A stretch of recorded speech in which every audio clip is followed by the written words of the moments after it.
Ladies and gentlemen, I need you to hear me today, not just with your ears, but with your heart.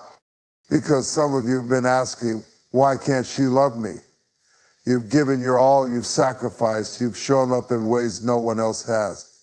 And yet the love you give is not the love you receive. Let me tell you something, you can't receive what someone doesn't have. Love is not just a word, it's an overflow. If her heart has been drained by past pain, by betrayal, by disappointments, she cannot pour into you what she doesn't have to give.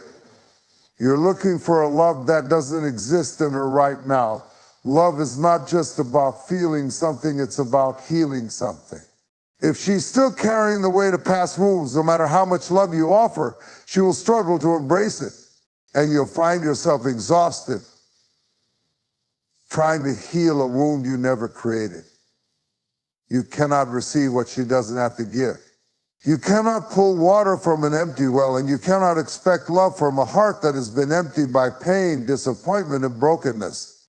Too many men find themselves frustrated, confused, and heartbroken, not because they did anything wrong, but because they kept expecting something from a woman that was never there in the first place. Love is an overflow. It is something that pours out of a heart that is full, whole, and ready to give. But when a woman has been drained emotionally, when her spirit has been exhausted by past hurts, betrayals, and disappointments, there is nothing left for her to give. You keep trying to draw from a place that has nothing left to offer. And instead of recognizing the emptiness, you keep pushing, keep pulling, keep demanding, thinking that if you just love her hard enough, she will eventually give you what you need. But love doesn't work that way. A woman can only give what she has. If her heart has been shaped by neglect, by rejection, by abandonment, then love feels like a foreign language to her. She may crave it, she may desire it, but if she has never truly received it in a healthy way, she doesn't know how to give it back. And so you find yourself pouring and pouring into a heart that can't receive. You give your time, your energy, your loyalty, your commitment, and yet nothing changes. She remains distant, unavailable, closed off. You start to wonder if you're the problem. You question whether you are enough. You ask yourself, what else can I do? But the truth is, this is not about you. This is about her, about what she has been through, about the wounds she carries, the walls she has built, and the fears she holds inside. She cannot give you what she does not possess. Some women have spent so much time in survival mode that love feels like a luxury they cannot afford. They have been let down so many times that they do not trust love when it shows up at their doorstep. They are used to fighting for themselves, standing on their own, and building their own protection. When you come along offering something real, something pure, something unconditional, they don't know how to receive it. It feels foreign. It feels suspicious. Because when you've lived in a storm for so long, peace feels like a threat. So you try harder. You convince yourself that if you just stay, if you just love her through it, if you just keep proving yourself, eventually she will love you back. But how can she? How can she offer something that has been buried beneath years of disappointment and unhealed wounds?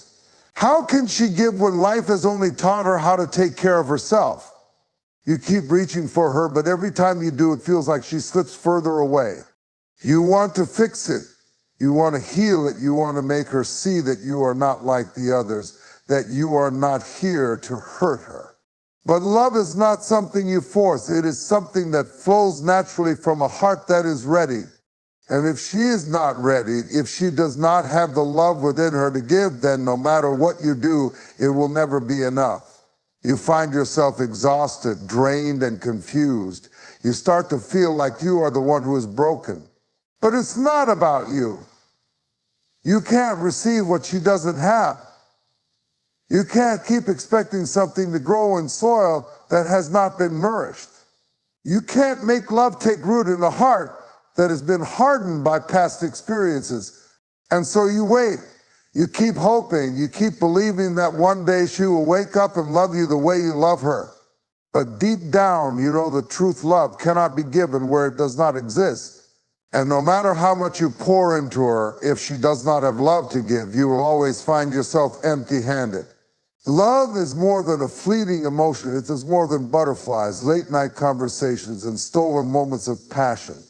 Love is more than the excitement of attraction or the comfort of companionship. Real love, deep, meaningful, lasting love requires healing, not just feeling. Feeling is easy. Feeling comes naturally. Anyone can feel something in a moment, swept up in the emotions of affection, desire, or even infatuation. But love is not sustained by feeling alone. Love is built on a foundation of wholeness, trust, and emotional stability. Without healing, love becomes a battle instead of a blessing. It becomes something that wounds rather than something that restores. When a person has been broken, when they have been betrayed, abandoned, rejected, or wounded by the people they once trusted, love becomes complicated. You see, pain changes the way we receive love. It changes the way we interpret affection. It changes the way we allow ourselves to be vulnerable. If someone has been hurt enough times, they begin to associate love with pain, with disappointment, with loss. And when love starts to enter their life again, their first instinct is not to embrace it, it's to protect themselves from it. You can feel something for someone and still be unable to love them the way they need to be loved.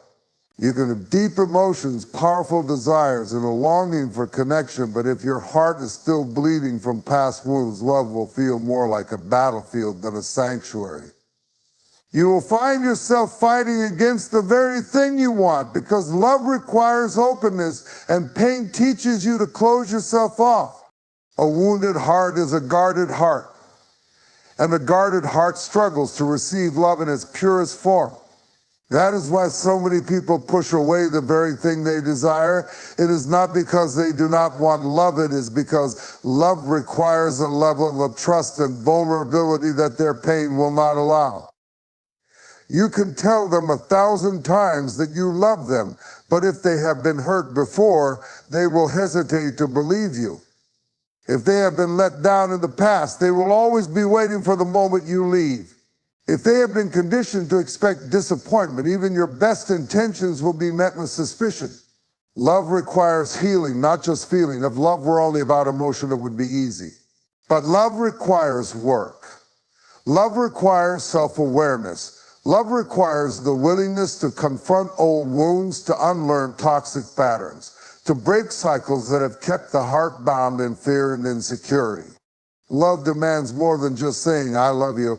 It demands that both people come to the table whole, or at least willing to heal. You cannot love fully when you are still bleeding from the past. You cannot build something solid when the foundation is cracked by trauma, by unresolved hurt, by bitterness. Love cannot thrive in a place where fear controls the heart. Fear will make someone sabotage something good before it even has the chance to grow. Fear will convince them that love is dangerous, that attachment leads to pain, that vulnerability is a risk not worth taking. And so they resist, they pull back, they send mixed signals. One moment they are affectionate, present, and engaged. The next they are distant, withdrawn, unreachable. It is not because they do not feel something, it is because they do. And that feeling terrifies them. Because feelings alone do not make love work. Feelings do not erase scars. Feelings do not undo years of emotional baggage. Healing is the bridge between love and its fulfillment. Healing is what allows someone to love freely, to give without fear, to receive without hesitation. Without healing, love becomes exhausting. It becomes a cycle of closeness and withdrawal, of passion and distance, of longing and fear. Without healing, love turns into an emotional roller coaster where one person is always chasing, always trying to prove, always trying to fix what they did not break. And that is why love requires more than feeling. It requires self-reflection. It requires inner work. It requires the courage to face pain instead of running from it. Because without healing, love will always feel like a fight instead of a refuge. What looks like rejection is often not rejection at all, it is protection. It is defense. It is the survival instinct of a heart that has learned, sometimes through deep wounds, that letting someone in is not always safe. A woman who has been hurt before does not love the same way as one who has never known heartbreak. She does not trust easily. She does not open her arms without hesitation. She has seen what happens when love is given too freely to the wrong person.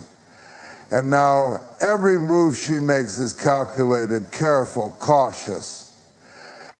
You see her distance, her silence, her hesitation, and you think she does not want you. You take it personally. You wonder what you did wrong. You question if you are not enough, if you should try harder, if you should prove yourself more. But this is not about you, this is about her. She is guarding her heart, not rejecting you. There was a time when she gave without hesitation, when she let herself love without walls, without fear. But someone taught her that love comes with consequences. That love is not always returned. That love can be painful. That love in the wrong hands can be a weapon rather than a gift. So she learned to protect herself. She built walls where there were once open doors. She became cautious where she was once carefree. And now even when she meets someone different, someone real, someone safe, her first instinct is not to embrace it, is to evaluate, to analyze, to test, to see if this time will be different or if history is only waiting to repeat itself. She may not even realize she is doing it. She may not fully understand why she pulls away when things start to feel too good, too easy, too natural. All she knows is that her heart has been broken before, and she is not willing to go through that pain again. So she guards herself. She hesitates before answering your calls. She second guesses your intentions. She looks for signs, for patterns, for anything that might confirm the fear inside her that if she lets you in, you will leave like the others. That if she loves too deeply, she will lose herself again. And you standing on the outside don't understand. You feel like you are knocking on a door that never opens. You feel like you are trying to hold someone who won't stop running. You feel like no matter how much patience you have, no matter how much love you give, no matter how many times you show up, she keeps pulling back. But this is not rejection. This is a woman trying to survive. She has seen love turn into pain. She has trusted hands that ended up letting go. She has believed in promises that were never kept. She has given her all before, and when she did, it left her with nothing but heart ash. So now she protects herself. She builds a fortress around her heart, not because she wants to keep love out, but because she doesn't know if love is safe anymore. And the hardest part, she may not even know how to explain it to you. She may not have the words to tell you that her distance is not indifference, that her hesitation is not disinterest, that her silence is not because she doesn't care. She may want to let you in. She may feel something for you that scares her. She may even wish she could love you the way you want her to. But fear is powerful. Fear will convince a person that avoiding love is safer than embracing it. Fear will make them sabotage something good before it even has the chance to grow. She is not rejecting you. She is rejecting the possibility of pain. She is rejecting the memories that haunt her.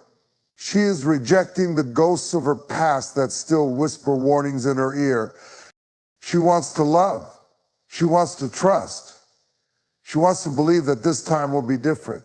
But the walls she has built are not easy to tear down, and she is not willing to let them crumble for just anyone.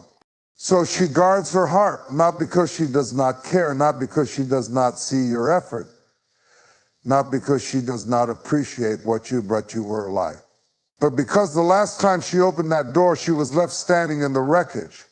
And before she steps into love again, she needs to be sure beyond any doubt that this time it will not destroy her.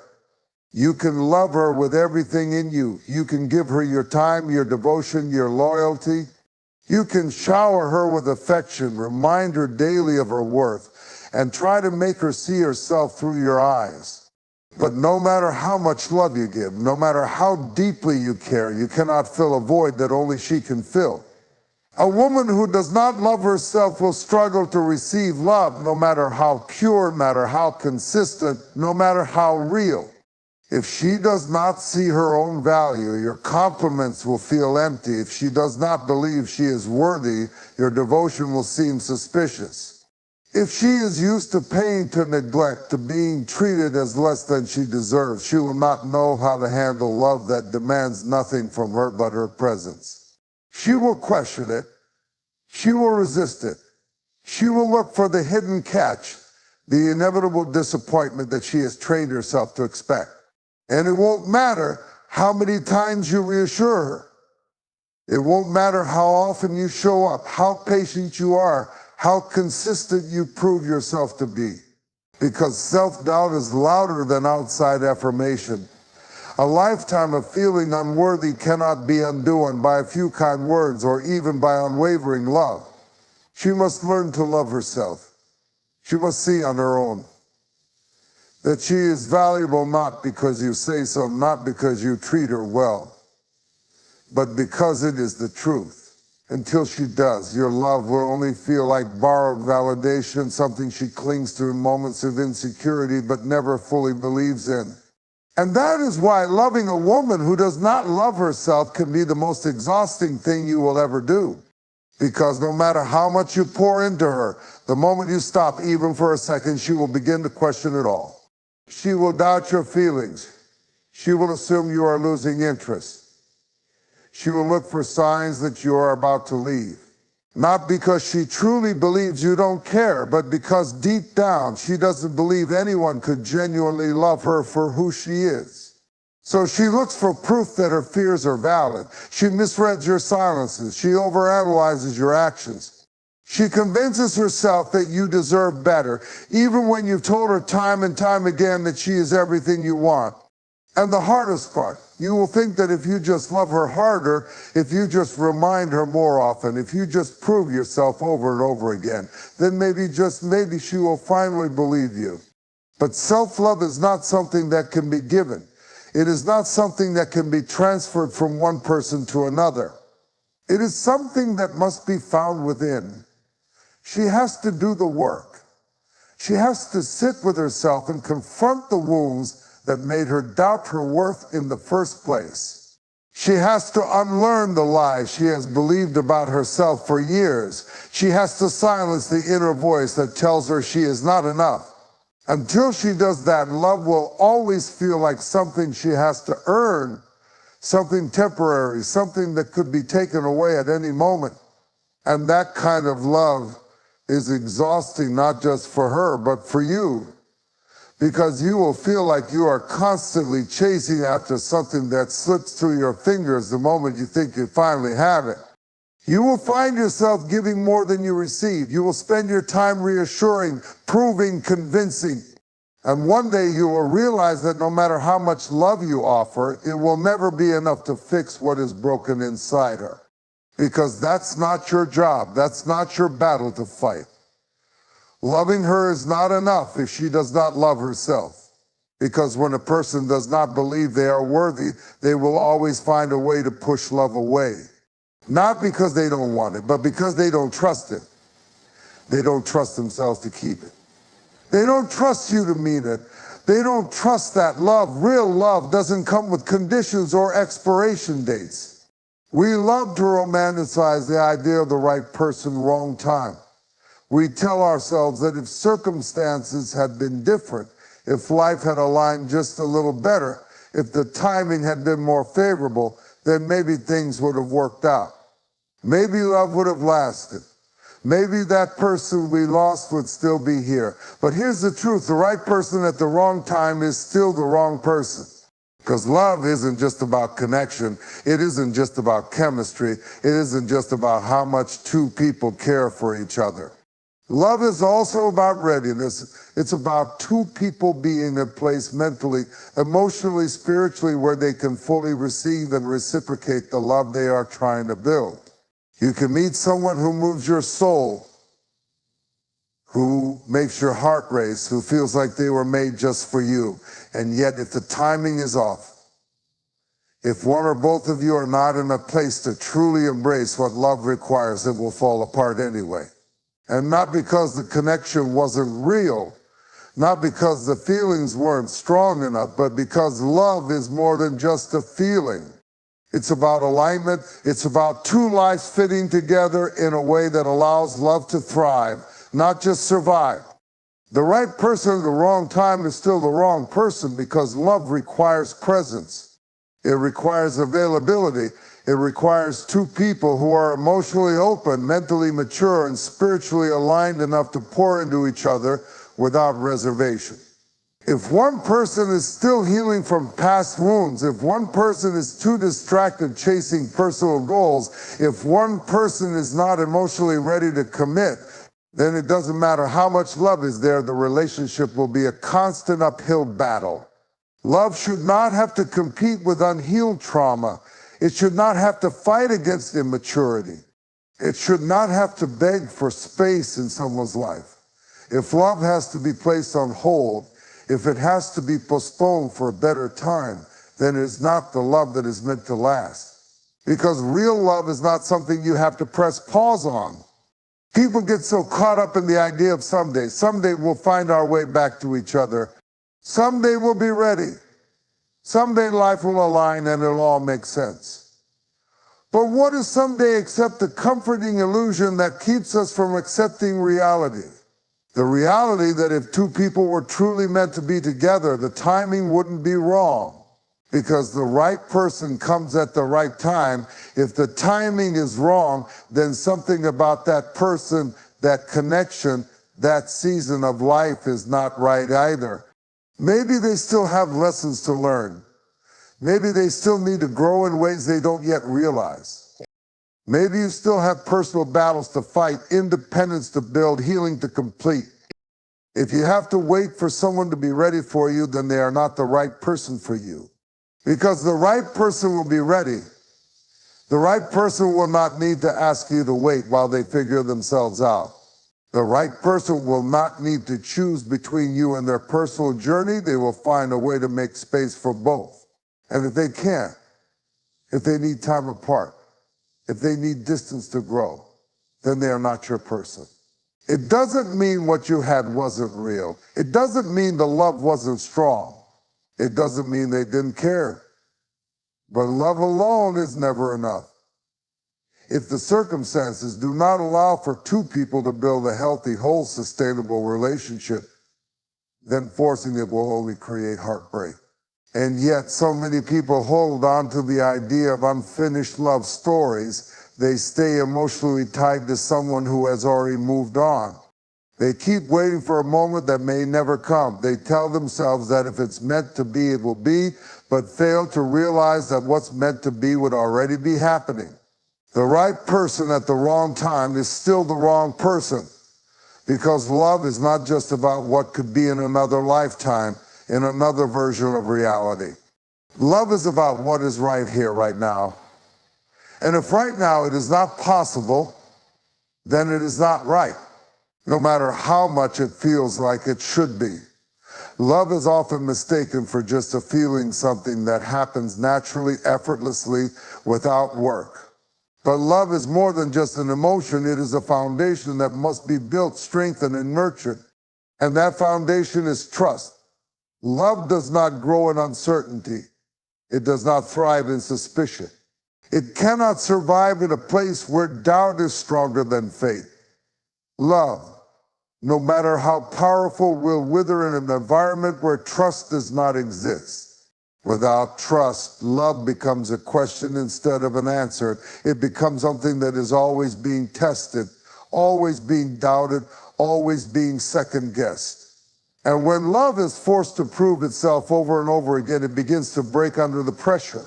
It begins to feel like a burden rather than a blessing. When trust is present, love can breathe. It can expand. It can flourish. It does not have to constantly defend itself. It does not have to walk on eggshells, afraid of being misunderstood, afraid of being doubted, afraid of being seen as temporary. A relationship without trust is like a tree with shallow roots. It may stand for a while, it may look strong on the surface, but the first storm, the first trial, the first hard season will reveal the truth. Love without trust cannot withstand life's inevitable challenges. It cannot hold firm when insecurities creep in. It cannot stay grounded when fear tries to shake its foundation. And this is why so many relationships fail. Not because the love wasn't real, but because trust was missing. Trust is not just about faithfulness. It is not just about honesty. It is about feeling secure.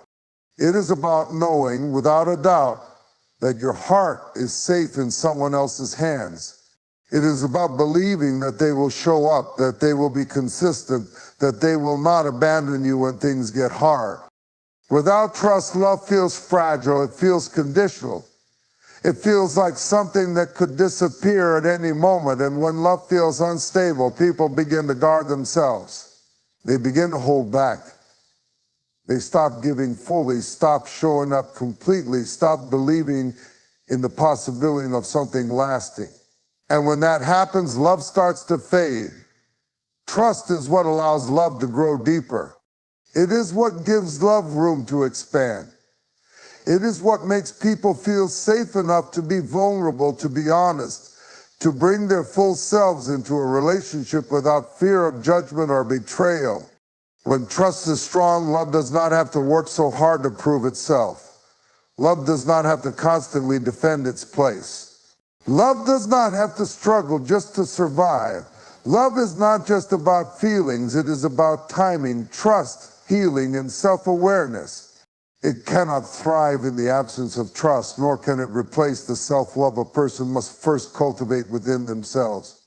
No amount of love can force someone to be ready, and no amount of patience can change the reality that the right person at the wrong time is still the wrong person. A woman who guards her heart is not rejecting love, she is protecting herself from repeating past pain. She is not waiting for you to prove your love, she is waiting to feel safe enough to receive it. But even when she finds love, if she is not healed, if she has not built trust within herself, if she has not learned to love herself first, no amount of external love will be enough to make her feel whole. Love grows where trust lives, but trust cannot exist where fear, doubt, and insecurity rule. And without trust, love is fragile, unstable, and fleeting. At the end of the day, love is not something that should have to fight for space in someone's life. It should not beg to be believed in. It should not constantly battle against wounds that were never its responsibility to heal. True love is not about proving, fixing, or forcing. It is about two whole, ready, and willing people choosing to build something that is strong, safe, and real.